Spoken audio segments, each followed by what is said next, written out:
eo amin'ny tontolo ny fitrandrahana kosa indray dia velotaraina ireo mpitrandraka avy any Andilamena izay manao ny fitrandrahana tamin'ny resaka safira.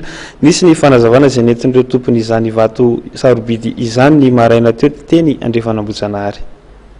Safira milanja 3.9 grama no ny atombohan'ny raraha. Mpitrandraka sivy mianada avy any Andilamena no tompony vato ka nahita olona ividy ilay vato sarobidy. Islofo izay voalazan'ny loharanom-baovao sasany fa tsy hita no anisan'ireo nitondra fanazavana tamin'ny mpampalala vaovao ny maraina teo teny Andriafanambojanahary. Nisy fotoana zany zay niasa tany Andriababe. Niasa zay tany Andriababe zay efa 10 taona nanaovana vato. Ary no niasa tany Andriababe zay dia nisy fotoana zany mba nahazoana kely ny vato. Vao nahazo ny vato zay dia mba nanana eritseritra mba hiakatra eo amin'ny vady aman-dranaka. Vao nanana eritseritra eo amin'ny vady aman-dranaka zay dia nisy gida mba nanaraka anay. Inona le vato nitrandrahana? Le vato nitrandrahanay vato safira. Safira jaune maso-piso ary misy ceinture fotsifotsy ny manodidina izy. Ka nohon'ny efa nahita ny vato zay dia nentin'io gida io tamin'ny gadikadra.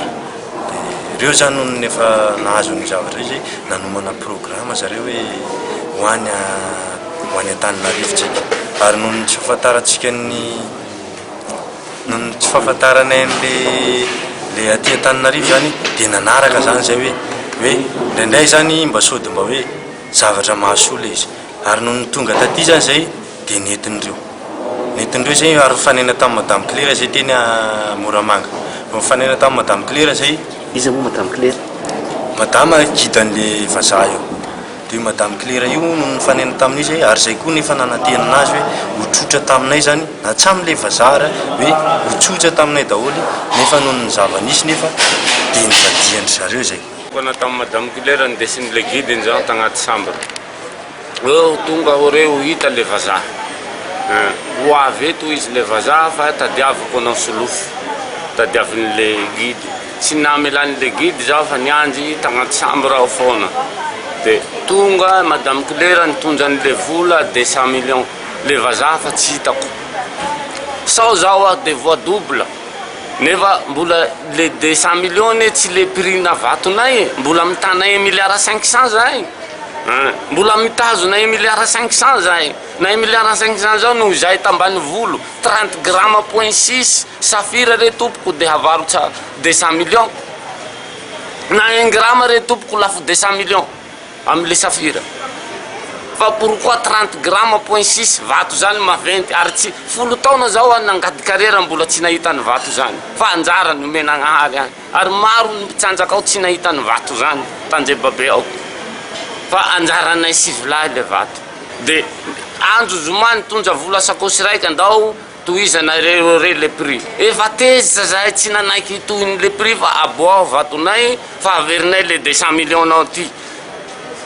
Dia anaty ny komandasy kolonely nitondrany zareo hoe niteniny komandasy kolonely hoe mila mina nareo ataovonareo le adivarotsinareo. Zahay ho fa tsy laminay intsony zahay fa averinay vola fa vato mila miverina aminay fa maro vazaha. Tsy tokananay vazaha Antananarivo eto mivanga safira maro. Nefa ino ny antony tsy meny anay le vato andao idiskity foana hoe zay fa tsy manaiky rano afo vato amin'le vazaha sy rany. Nisy moa ny fitarainana napetraka ireo mpitrandraka teny anivon'ny polisy de mine ary anisan'ireo nodadiana teny atoeran'izy ireo.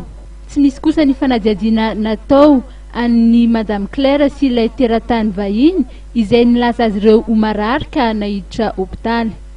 Tokony niakatra fampanoavana io tolakandro io ny raharaha.